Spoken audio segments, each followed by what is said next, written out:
नमस्ते दोस्तों, स्वागत है कार्टूनी टेल्स में। हाँ, बहुत मजा आएगा। तो चलो शुरू करें। रात के ठीक 9 बजे एक दूर दराज ग्रामीण रेलवे स्टेशन। धीरे धीरे एक लंबी पैसेंजर ट्रेन स्टेशन में प्रवेश करती है। ट्रेन से उतरता है एक 32 वर्षीय भारतीय युवक। वह चारों ओर देखता है। यह जगह उसके लिए बिल्कुल अनजान है। चेहरे पर जिज्ञासा, पर भीतर हल्की बेचैनी। ट्रेन सीटी बजाते हुए आगे बढ़ जाती है। धुआं पीछे छूट जाता है। वह प्लेटफॉर्म पर अकेला खड़ा है। चारों ओर फैला सन्नाटा। अब उसे एहसास होता है वह सचमुच अकेला है। स्टेशन के बाहर एक दुबला पतला रिक्शा वाला इशारा करता है। थका हुआ युवक सिर हिलाकर रिक्शे में बैठ जाता है। बातचीत कम, रात ज्यादा गहरी।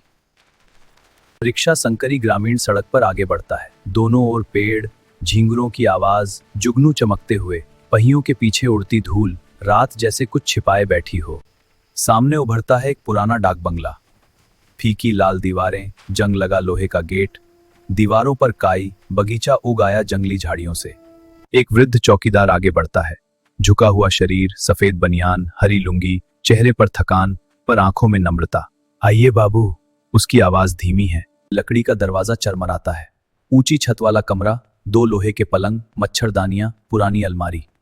एक बल्ब की पीली रोशनी कमरे में लंबी छायाएं बनाती है। ठंडा पानी चेहरे पर गिरता है। थकान जैसे बह जाती है। आईने में उसकी आंखें अब थोड़ी शांत दिखती हैं। सादा भोजन, चावल, दाल, सब्जी, अंडे की करी। चौकीदार संकोच से मुस्कुराता है। युवक सिर हिलाकर धन्यवाद देता है। रात थोड़ी सामान्य लगती है।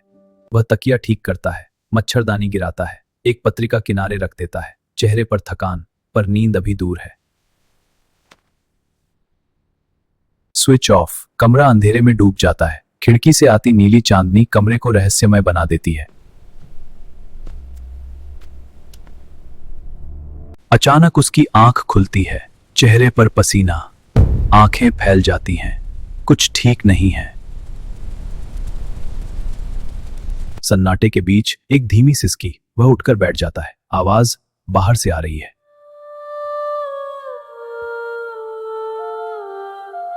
सीमेंट के फर्श पर खड़ी एक छोटी लड़की, फीकी गुलाबी फ्रॉक, उसके चारों ओर हल्की नीली ठंडी चमक।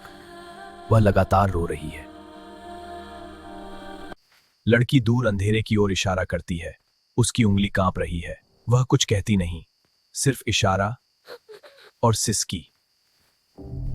वह युवक उसके पीछे चलता है। कंकड़ भरी पगडंडी, झाड़ियां, पेड़ों की परछाइयां। रात और गहरी हो जाती है। एक पुराना पत्थर का कुआं, बगल में विशाल आम का पेड़। अचानक चांदनी की ठंडी किरण पड़ती है। दृश्य जैसे जमे हुए डर में बदल जाता है।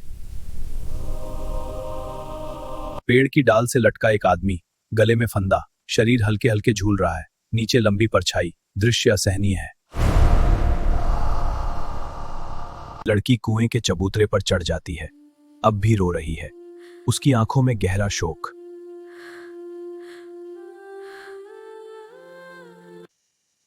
अचानक वह गायब। जहां वह खड़ी थी वहां खाली अंधेरा।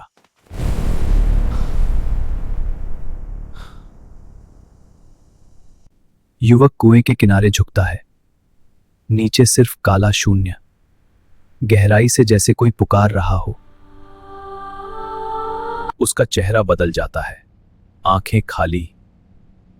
वह और झुकता है, जैसे कोई अदृश्य शक्ति उसे खींच रही हो। अचानक पीछे से मजबूत हाथ उसे पकड़ लेते हैं। चौकीदार उसे खींच लेता है। लालटेन की रोशनी कांप रही है।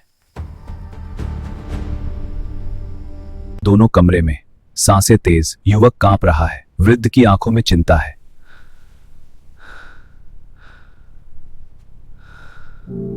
चौकीदार धीमी आवाज में बताता है, 1 साल पहले एक सरकारी अफसर और उसकी छोटी बेटी। पेड़, फंदा और कुएं की गहराई। फीके रंगों में दृश्य उभरता है। आदमी पेड़ से लटका, लड़की कुएं के पास। दर्द, अवसाद और एक त्रासदी। सुबह की सुनहरी धूप, चाय से उठती भाप। रात की दहशत अब भी आंखों में है। वह डाक बंगले के बाहर खड़ा है। चेहरे पर भय और निर्णय। सूरज उग चुका है, पर रात की परछाई अब भी उसका पीछा कर रही है।